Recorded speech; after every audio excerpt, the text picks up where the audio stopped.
My name is Hazel Wright, and I am 32 years old. I never expected to feel such conflicting emotions when I saw them walk into my success party. My mother Diana, my sister Stephanie, and Jacob, my ex-boyfriend of 5 years. Their shocked expressions when they realized this was my event were nothing compared to their pale faces when they saw who stood beside me as my husband. The ultimate twist of fate that brought us full circle. If you are watching this from somewhere familiar with family betrayal, hit that like button and subscribe. Let me know in the comments if you have ever had to rebuild your life after those closest to you broke your trust. Let me take you back to where it all began. Jacob and I met during our sophomore year at college. We were both studying business, though I was focusing on marketing while he pursued finance. Our connection was immediate. After bumping into each other at the campus coffee shop 3 times in 1 week, Jacob finally gathered the courage to ask for my number. Our first date was at a small Italian restaurant just off campus. I still remember how he nervously spilled water on himself when trying to pour me a glass. That endearing awkwardness made me fall for him even faster. For 5 years, Jacob was my rock. We graduated together, found our first real jobs, and moved into our first apartment. He was kind, ambitious, and supportive, or so I thought. We talked about marriage, kids, and our dream home with the white picket fence and large backyard for our future golden retriever. I truly believed we were soulmates, destined to build a beautiful life together. My family situation was significantly less perfect. My mother Diana was a domineering woman who always had very specific ideas about how her daughters should live. From an early age, it was clear that my younger sister Stephanie was the favorite. While I was sensitive and artistic, Stephanie was outgoing and confident, traits my mother valued far more. Diana constantly compared us, making comments like, "Why cannot you be more like your sister?" or "Stephanie would have handled that situation better." Despite working hard throughout school and college, maintaining a 4.0 GPA, and landing a good job after graduation, I never felt good enough in my mother's eyes. Every achievement of mine was minimized while Stephanie's smallest accomplishments were celebrated extensively. This dynamic created an unspoken competition between us, though I tried my best to maintain a loving relationship with my sister. Stephanie was 5 years younger than me, just 22 when everything fell apart. She had always looked up to me in some ways, but there was also this underlying current of jealousy. Whenever I brought Jacob home, I noticed how she would find excuses to touch his arm while talking, or how she would mention interests that aligned perfectly with his. At the time, I dismissed these behaviors as innocent, perhaps even subconscious. I trusted both my sister and my boyfriend implicitly. As our 5th anniversary approached, I accidentally discovered Jacob had purchased an engagement ring. I found the receipt while looking for a takeout menu in his desk drawer. My heart soared with happiness. Finally, after 5 years together, we would be taking the next step. I kept this discovery to myself, wanting to act surprised when he actually proposed. I imagined it would happen during our anniversary dinner at the fancy restaurant he had mysteriously made reservations for.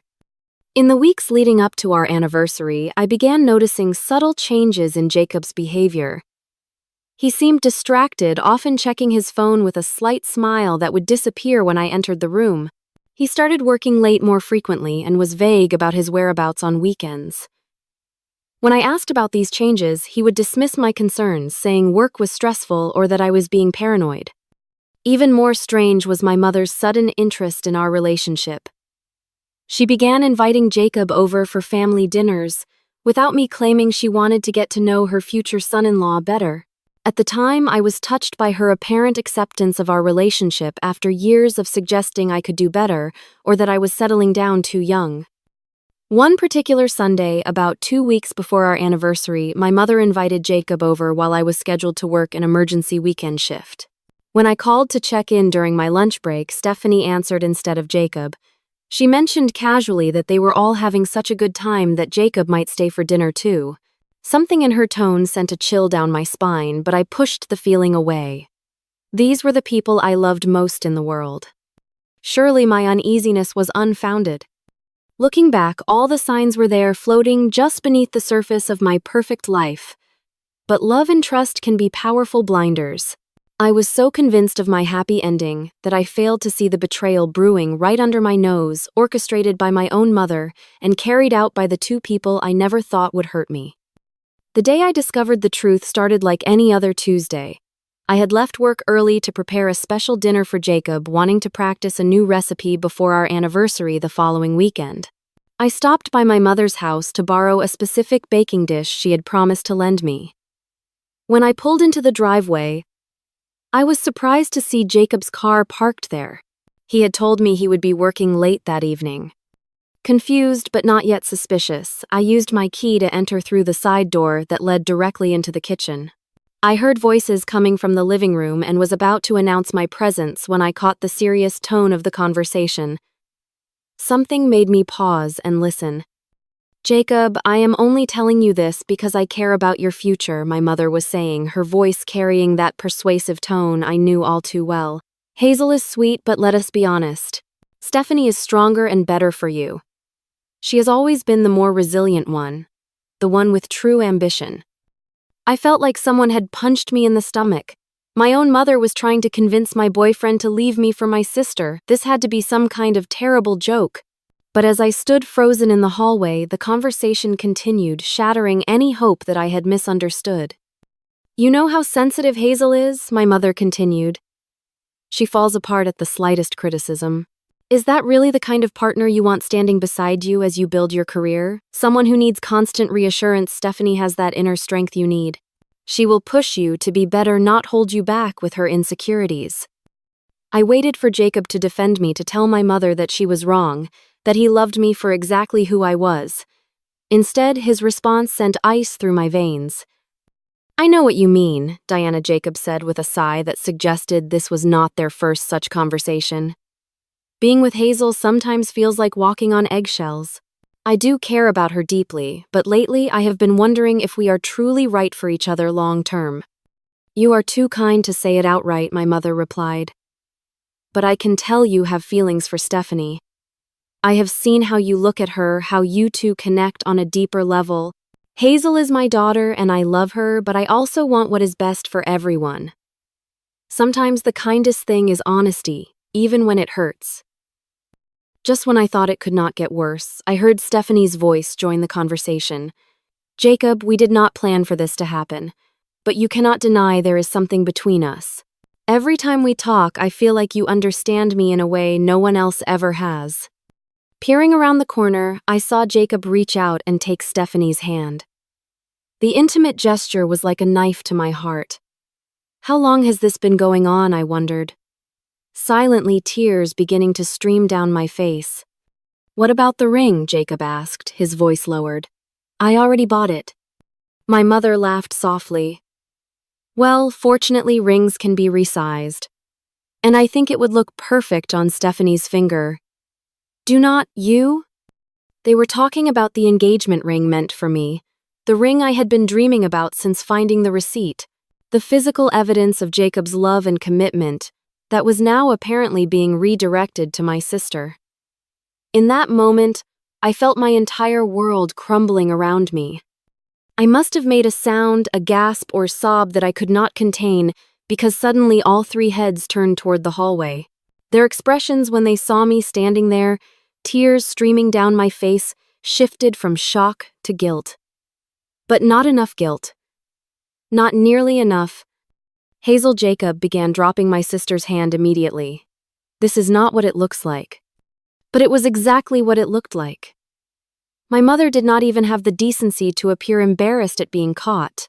Stephanie at least had the grace to look somewhat ashamed, though she quickly composed herself, lifting her chin in that defiant way she had whenever she took something that belonged to me. I could not bear to hear their excuses or explanations. Without saying a word, I turned and ran out of the house, ignoring their calls for me to come back.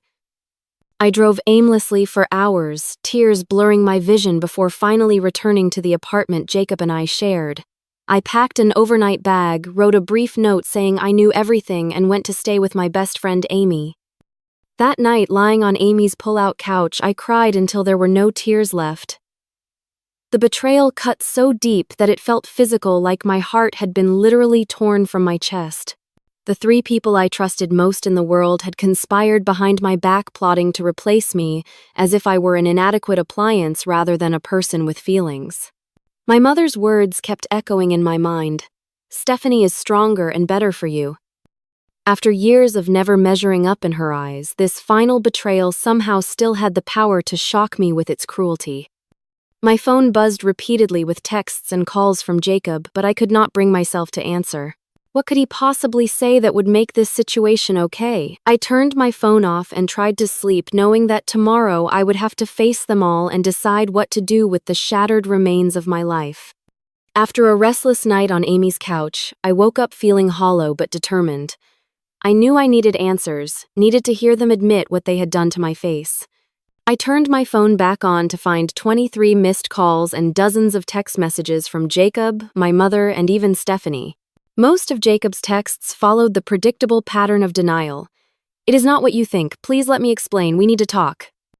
My mother's messages were more direct, suggesting I was overreacting and needed to think rationally about what is best for everyone. Stephanie had sent only one text. "I am sorry you found out this way, but you need to accept that some things are just meant to be." I took a deep breath and texted Jacob that I would meet them at my mother's house at noon. I wanted all three of them there together. No more secrets. No more behind-my-back conversations. Amy offered to come with me for support, but this was something I needed to do alone. The drive to my childhood home felt surreal, like I was moving through someone else's life. When I arrived, all three cars were already in the driveway. They were waiting for me in the living room, the same room where I had overheard their betrayal just yesterday. The irony was not lost on me. "Hazel," my mother started as soon as I walked in, her tone authoritative as always. "I hope you have calmed down enough to discuss this rationally." Rationally, I repeated, my voice surprisingly steady despite the storm inside me. "You want to discuss betrayal rationally?" Jacob stepped forward, his face a mask of conflicted emotions. "Hazel, I never meant to hurt you. You have to believe that." "But you did hurt me," I said, looking directly into his eyes. "All of you did. I want to know how long this has been going on." There was an uncomfortable silence before Stephanie spoke up. "We did not plan this, Hazel. It just happened." Jacob and I started talking more when he would come over for family dinners, and we realized we had a connection. "A connection?" I echoed flatly. "And when exactly did this connection begin? Before or after he bought an engagement ring for me?" Jacob had the decency to look ashamed. "The ring. I bought it because I thought it was the next logical step for us. But then, I started having doubts. Doubts that Mom helpfully nurtured," I asked, turning to my mother. Diana straightened her shoulders, utterly unrepentant. "I simply pointed out what was already becoming obvious to everyone except you. Jacob and Stephanie are better suited for each other. You are too sensitive, too emotional for a man with Jacob's ambitions. I did what any mother would do. I looked out for the best interests of my children." "Both your children?" I asked incredulously. "Or just your favorite?" "Do not be dramatic, Hazel," my mother dismissed with a wave of her hand. "This is exactly the kind of emotional overreaction that proves my point. Stephanie would never fall apart like this." I turned to Stephanie, who at least had the grace to look somewhat uncomfortable. "And you, my own sister, you had no problem betraying me." Stephanie sighed as if I was being unreasonable. "Look, I am sorry you are hurt. But Jacob and I cannot help how we feel. You will get over this, and probably find someone better suited to you." "Better suited," I repeated, the phrase bitter on my tongue. "You know, it is fascinating how you have all convinced yourselves that this betrayal is actually a favor to me." I turned back to Jacob, the man I had planned to spend my life with. "And you? Do you have anything to say for yourself?" Jacob ran a hand through his hair, a gesture I once found endearing but now seemed like calculated dishevelment. "Hazel, I do care about you. I always will. But your mother is right. Stephanie and we connect on a different level. She understands my ambitions, my goals. Because I was only supportive of your dreams for 5 years, I said sarcastically. Clearly that was not enough. It is different with Stephanie, he insisted. She challenges me in ways you never did. Well, congratulations to you both, I said, my voice finally breaking. I hope you will be very happy together. My mother stepped forward, her tone softening in that manipulative way she had when she wanted to appear reasonable. Hazel, darling, I know this is difficult now, but one day you will thank me. Jacob was never right for you. Too ambitious, too driven. You need someone gentler, more patient. The audacity of her statement after everything she had said about me not being strong enough for Jacob was breathtaking. But in that moment, I realized something profound. This woman would never see me clearly. She would always twist the narrative to justify her actions, to make herself the hero of a story where she was clearly the villain. I am leaving, I announced, my decision crystallizing in that moment. Not just this house, but this town. I am cutting all ties with all of you. Do not be ridiculous, my mother scoffed. Where will you go? What will you do? That is no longer any of your concern, I replied, feeling a strange calm settle over me. None of you get to have opinions about my life anymore. Jacob looked genuinely alarmed. Hazel, you do not have to leave. I can move out of the apartment. We can figure this out like adults. Like adults, I laughed without humor. Nothing about what you three did was adult. It was selfish, deceitful, and cruel. And I deserve better than all of you. With those words, I walked out, ignoring their calls for me to come back and be reasonable. I drove straight to our apartment, relieved to find it empty. Jacob must have stayed at my mother's last night. I packed as much as I could fit into my car, called my landlord to explain I would be breaking our lease, and left a formal note for Jacob, detailing how we would divide our shared possessions. I was not taking anything that we had bought together except personal items. He could have the furniture, the appliances, all of it. I wanted nothing that would remind me of the life we had shared. As I loaded the last box into my car, rain began to fall, matching my mood perfectly. I had no clear destination in mind, just the desperate need to get away from the three people who had betrayed me so completely. I called Amy from the road, telling her my plans or lack thereof. Come stay with me for as long as you need, she offered immediately. You can job hunt from here and figure out your next steps. I accepted gratefully, knowing I needed a friend now more than ever. As I drove through the pouring rain toward Amy's apartment in a city 3 hours away, I felt a strange mixture of heartbreak and liberation. Everything I had believed about my life had been a lie, but now I had the chance to build something real, something that belonged entirely to me. Without Jacob, without my mother's constant criticism, without Stephanie's shadow. For the first time in my life, I was completely on my own, and despite the pain, there was freedom in that realization. The first few months at Amy's apartment were a blur of grief and adjustment. I slept on her pull-out couch, applied for jobs during the day, and cried myself to sleep most nights. Amy was patient and supportive, never pushing me to get over it or move on before I was ready. She understood that what I had experienced was not just a breakup, but a complete betrayal of trust from the three people who should have loved me most. Eventually, I found a junior marketing position at a small tech startup in the city. The pay was modest, barely enough to afford a tiny studio apartment, but it was a start. I threw myself into work, staying late at the office and volunteering for every project possible. My boss, Carolyn, noticed my dedication and began giving me more responsibility. The company was developing an innovative customer relationship management software, and I found myself genuinely excited about marketing a product I believed in. Financially, those early days were challenging. I had left behind most of my possessions and had to start from scratch. My apartment was sparsely furnished with thrift store finds and items from discount stores. I counted every penny, made coffee at home instead of stopping at cafes, and learned to cook simple meals instead of ordering takeout. But there was pride in this struggle, in knowing I was building something that was entirely mine. The emotional healing was slower and more painful.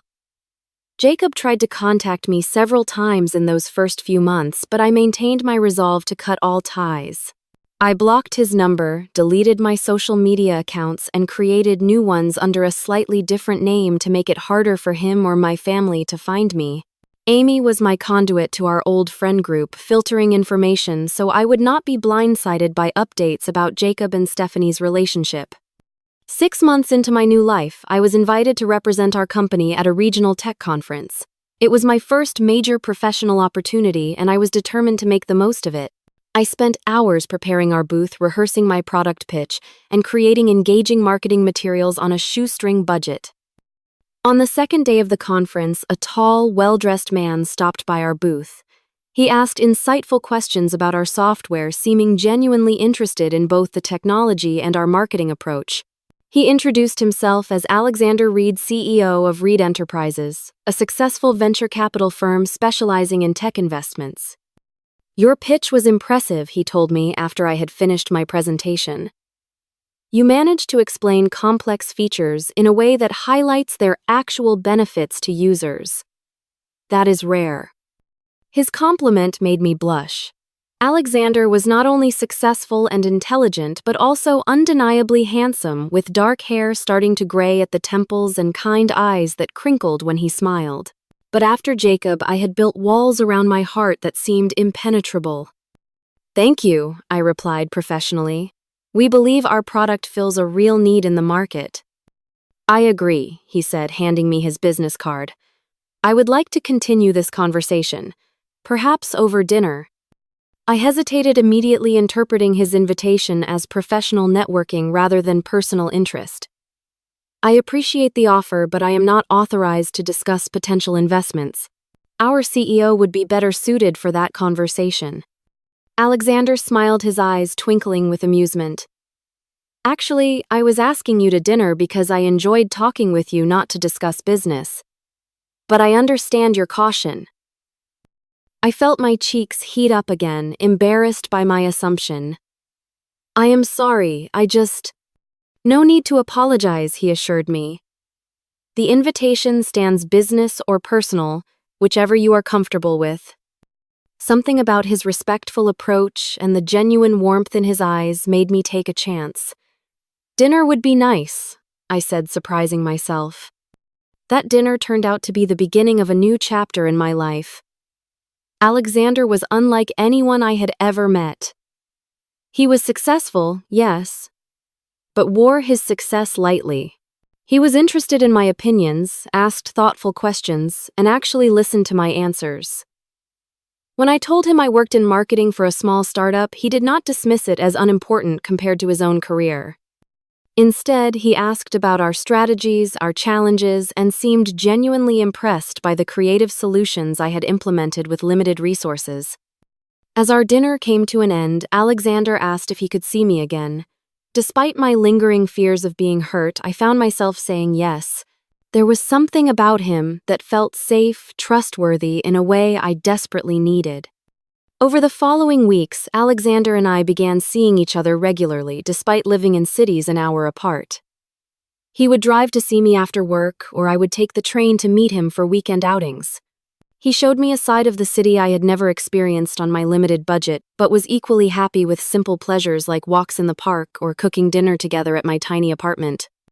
3 months into our relationship, Alexander made a business proposal that would change everything. His company wanted to invest in the startup where I worked. The investment would allow us to expand our team, improve our product, and scale our marketing efforts. I was careful to recuse myself from any discussions about the deal, not wanting our personal relationship to create a conflict of interest. But when the investment went through, Carolyn offered me the position of marketing director, complete with a substantial raise. "You have earned this," she assured me when I expressed concern about the timing.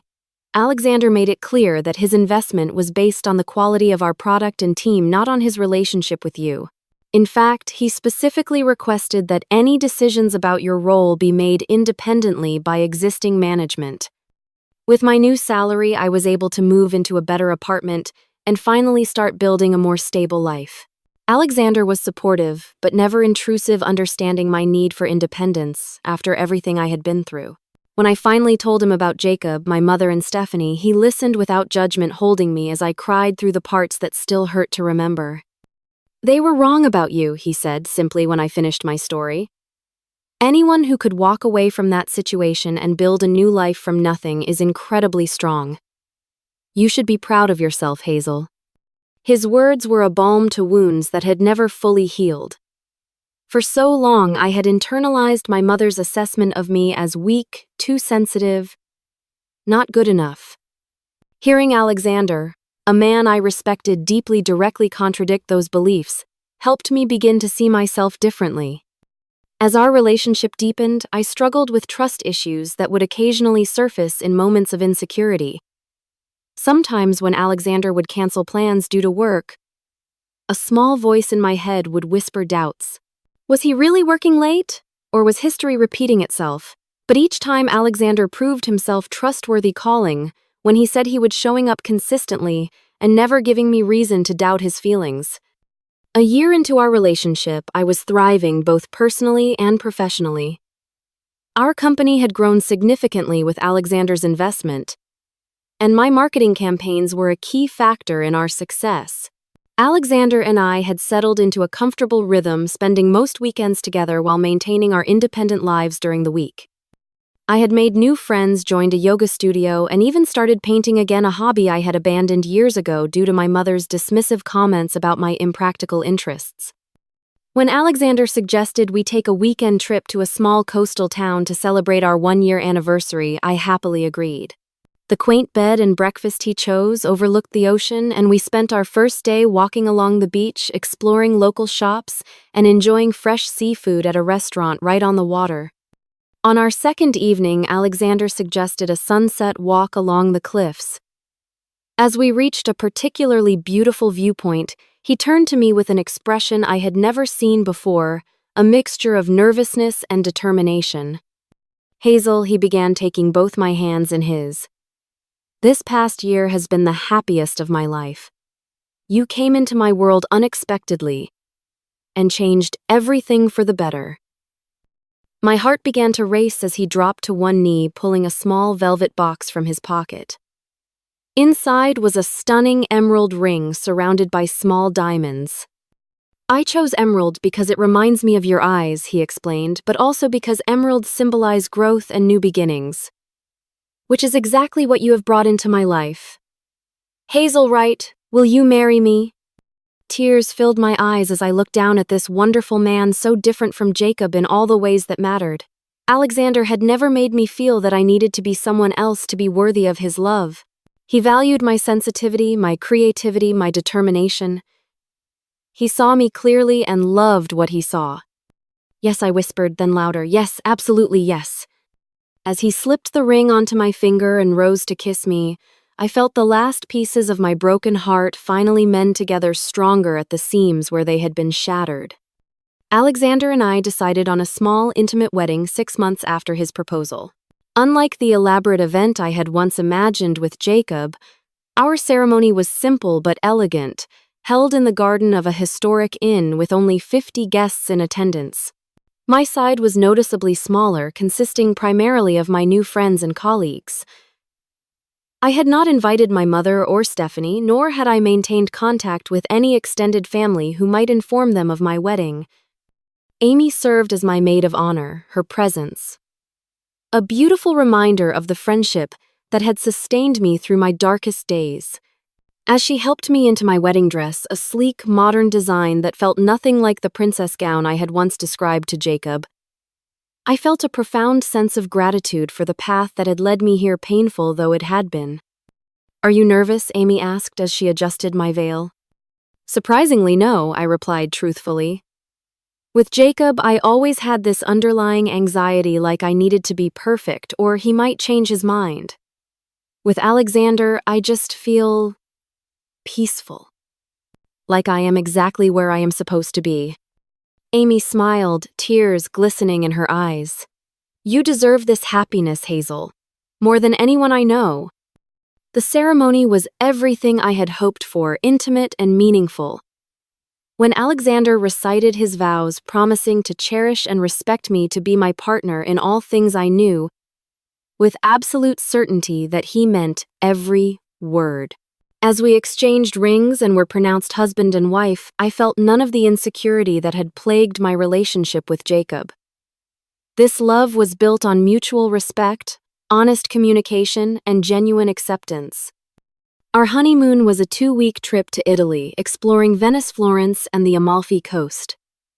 Alexander had suggested we disconnect completely, leaving our phones and laptops behind except for emergency contact information. Those 2 weeks of uninterrupted time together deepened our bond even further as we navigated foreign cities, tried new foods, and created memories that belonged only to us. Upon our return, we moved into a beautiful brownstone that Alexander had purchased as a wedding gift for us. It was in an upscale neighborhood of the city, close enough to both our offices for convenient commutes, but with the space and character we both loved. For the first time, I had a dedicated room for my painting with large windows that flooded the space with natural light. Alexander had it professionally outfitted with high-quality supplies, encouraging me to pursue my art seriously. Professionally, I continued to thrive. Our startup had grown exponentially, and my role had expanded accordingly. I now led a team of 10 marketing professionals with a substantial budget and creative freedom. The CRM software we had developed was being adopted by major corporations, and I frequently represented the company at industry conferences and events. What I had not known when I first met Alexander was the true extent of his success. Reed Enterprises was not just a venture capital firm, but one of the most respected in the industry, with investments in dozens of successful tech companies. Alexander himself was considered something of a legend in business circles, known for his uncanny ability to identify promising startups and his ethical approach to investment. This realization came gradually as I attended business events with him and witnessed the respect he commanded. Yet, Alexander never flaunted his wealth or status. He lived comfortably but not ostentatiously, drove a luxury car but kept it for years rather than upgrading for show, and preferred quiet dinners at neighborhood restaurants to flashy celebrity haunts. 2 years into our marriage, we had settled into a life that exceeded any dreams I might have had before. We both worked hard during the week, but preserved our weekends for each other. We traveled frequently, both for business and pleasure, often combining the two. Alexander had introduced me to skiing, a sport I had never tried before, and I had surprised myself by loving the exhilaration of racing down mountain slopes. It was during a rare quiet Sunday at home as I browsed social media while Alexander read the newspaper that I stumbled across a post from a college friend who had remained in my hometown.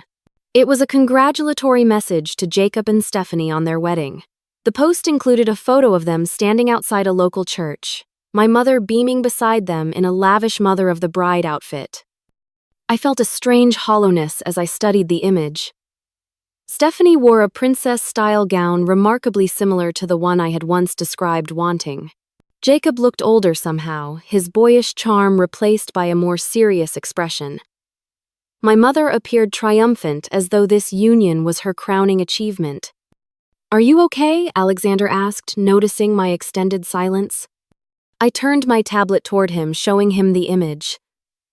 They got married. Alexander set down his newspaper and moved to sit beside me on the couch, wrapping an arm around my shoulders. "How do you feel about that?" I considered his question carefully.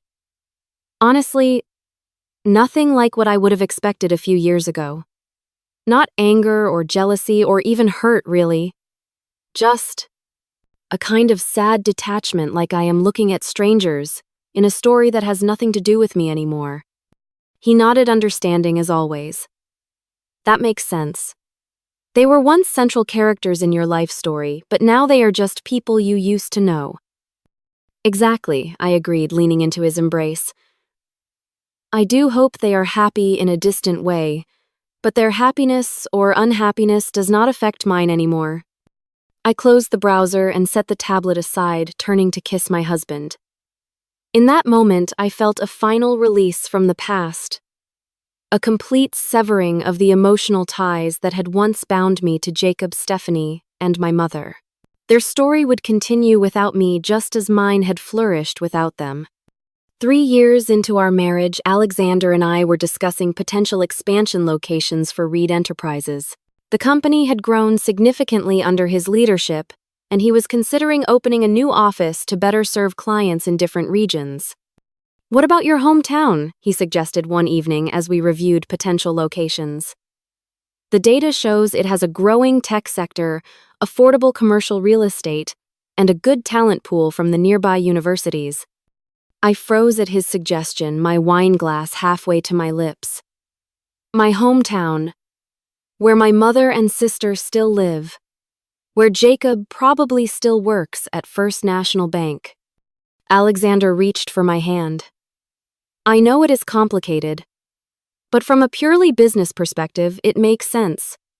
And perhaps there would be something I do not know empowering about returning on your own terms. As the successful executive you have become, not the heartbroken woman who left." I considered his words carefully. 5 years had passed since I had fled my hometown with nothing but a car full of possessions and shattered dreams. In that time, I had not only rebuilt my life, but had created one more successful and fulfilling than I could have imagined. The wounds that had once felt so raw had scarred over, no longer painful to the touch, but still visible if you knew where to look. "I would never suggest this if I thought it would hurt you," Alexander continued. "But I wonder if facing your past might be the final step in your healing journey." "You might be right," I admitted after a long pause. "I have spent 5 years avoiding any connection to that place, to those people. But running away was a necessity then. Not a choice I want to keep making forever." Over the following weeks, we discussed the possibility in depth. Alexander assured me that he would handle all the business aspects, that I would not need to be involved in setting up the new office if I did not want to be. But the more I thought about it, the more I realized I did want to be involved. I wanted to return not as someone hiding in the shadows, but as the confident, successful woman I had become. 6 months later, our plans were in motion. Reed Enterprises had purchased a landmark building in the downtown area of my hometown, and renovation was underway to transform it into a modern office space. As part of our expansion strategy, Alexander had also acquired a controlling interest in Midwest Financial Group, the parent company of First National Bank, where Jacob worked. This was a purely business decision based on the bank's strong regional presence and potential for growth, but the irony was not lost on me. As the project progressed, I found myself taking an increasingly active role. I visited the construction site, met with local business leaders, and began planning the marketing strategy for our grand opening. Each trip back to my hometown became easier than the last as I reclaimed spaces and memories on my own terms. During one such visit, I drove past my mother's house, the site of so much pain. It looked smaller, somehow less imposing than in my memories. I did not stop or drive by, slowly just noted its presence with a detached curiosity before continuing on my way. This small act felt significant, a measure of how far I had come. As the date for our official grand opening approached, Alexander and I decided to host a lavish reception for local business leaders, potential clients, and community figures. It would be a showcase not only of our new office, but of the Reed Enterprises philosophy and approach to business relationships. "You know they might be there," Alexander said gently as we reviewed the invitation list. "Jacob works for a bank we now partially own. Your mother is on the board of the community foundation we are partnering with for our local philanthropic initiatives. Stephanie runs that boutique marketing agency that handles several businesses in our network." "I know," I replied, surprising myself with my calmness. "And I am okay with that. Really." As I said the words, I realized they were true. The thought of seeing them again no longer filled me with dread or anxiety. They had lost their power over me, reduced from looming figures of betrayal to simply people who had once been important in my life but no longer were. The week of the reception arrived, bringing with it an unexpected email from Jacob.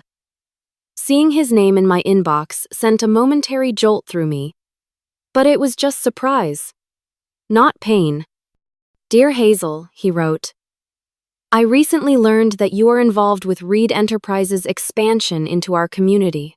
I am now SVP of Commercial Lending at First National and will likely be attending your reception this Friday. I wanted to reach out in advance to avoid any awkwardness. I hope we can interact professionally despite our history. Sincerely, Jacob. I showed the email to Alexander, who raised an eyebrow. SVP of Commercial Lending. That is not what our acquisition team reported. He is a mid-level manager in their retail banking division. I could not help but laugh at Jacob's attempted self-aggrandizement. Some things never change. He always did care so much about status and titles. How do you want to handle this? Alexander asked. I will not respond, I decided. If he attends, I will be polite, but brief. This is our event. Our moment. I will not let the past intrude on it. The night of the reception arrived, and I felt a strange sense of déjà vu as I prepared in our hotel suite. 5 years ago, I had fled this town heartbroken and uncertain of my future.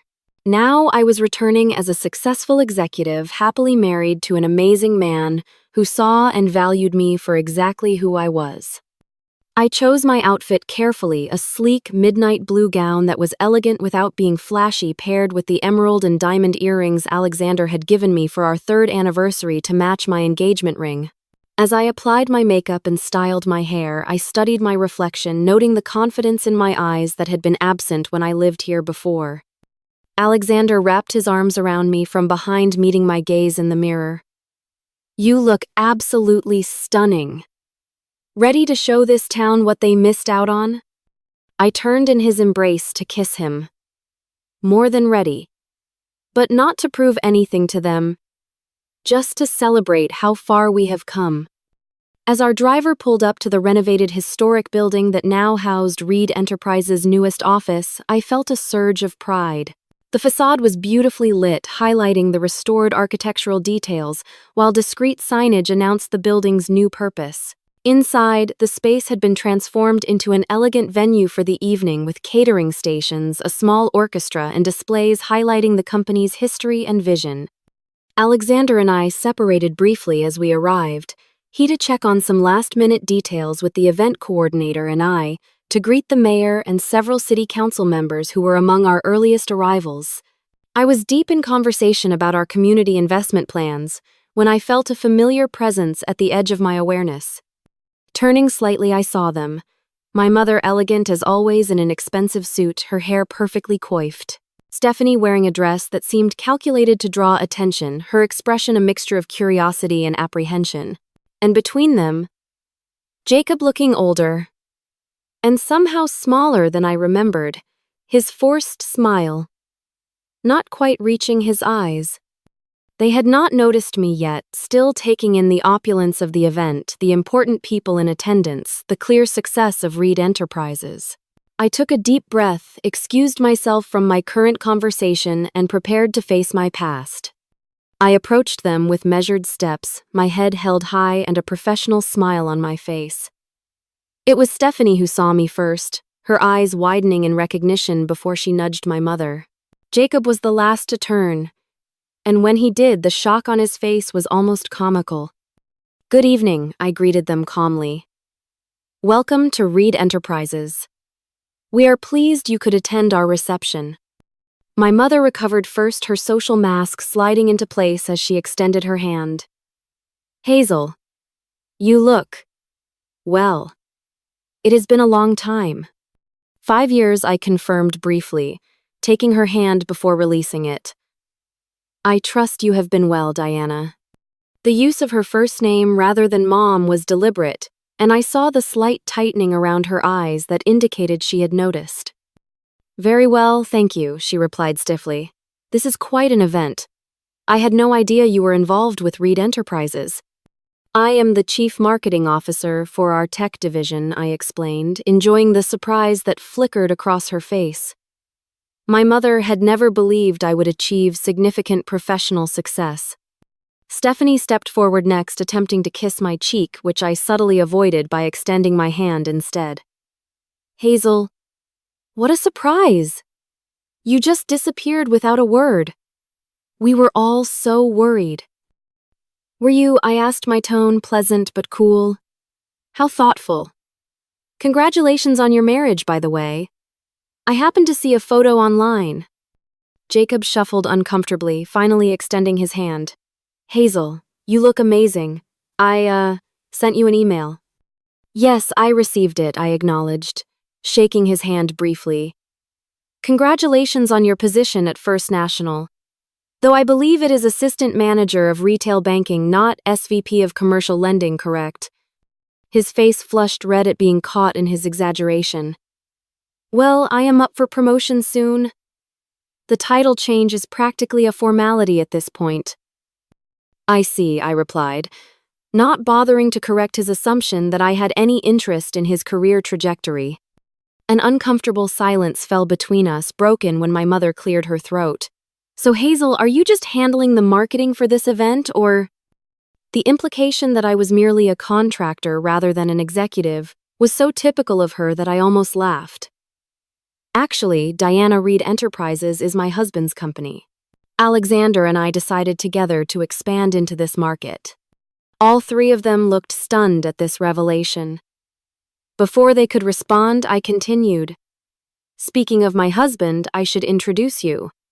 He will be giving a welcome speech shortly. I gestured toward Alexander, who had been observing our interaction from a distance and now made his way over. As he approached, I could see the three of them taking in his confident, bearing his bespoke suit, the natural authority he projected without effort. Alexander, darling, I would like to introduce you to Diana Wright, my mother, Stephanie Campbell, my sister, and Jacob Campbell, her husband. Everyone, this is Alexander Reed, my husband and the founder and CEO of Reed Enterprises. Alexander extended his hand to each of them, in turn his manner perfectly cordial but with an underlying coolness that told me he had not forgotten what they had done to me. A pleasure to meet you all. I have heard quite a bit about you. My mother's expression shifted rapidly from shock to calculation as she sized up Alexander, clearly recognizing both his wealth and his influence. Mr. Reed, what a wonderful event. Your company's investment in our community is most welcome. Thank you, Alexander, replied politely. We see great potential here. In fact, we have already made several strategic investments in local businesses, including acquiring a controlling interest in Midwest Financial Group. Jacob paled visibly at this information. Midwest Financial, that is First National's parent company. Indeed, Alexander confirmed, his tone pleasant but his eyes sharp. We are looking forward to working closely with all divisions of the bank to optimize operations. I believe there will be some restructuring in the coming months. The implication hung in the air, and I watched Jacob swallow hard as he realized his professional future now rested partly in the hands of the husband of the woman he had betrayed. Stephanie, always quick to shift allegiances to whoever held the most power, turned her most charming smile on Alexander. Well, we are just thrilled for Hazel's success. She always was the ambitious one in the family. Interesting. Alexander mused, his arm sliding around my waist supportively. That is not consistent with what Hazel has shared about her upbringing. But perspectives can certainly differ within families. My mother, sensing the conversation was not going in a favorable direction, attempted to redirect. Hazel always underestimated herself. I always knew she would do well eventually with the right guidance. The right guidance, I repeated, unable to keep a hint of irony from my voice. Yes, leaving everything behind and starting over from nothing was quite instructive. Before the conversation could grow more uncomfortable, one of our event coordinators approached to inform Alexander that it was time for his welcome speech. He excused himself with perfect courtesy, kissing me briefly before heading toward the small stage at the front of the room. Left alone again with my former family, I decided to be direct. I did not invite you here to embarrass you or to flaunt my success.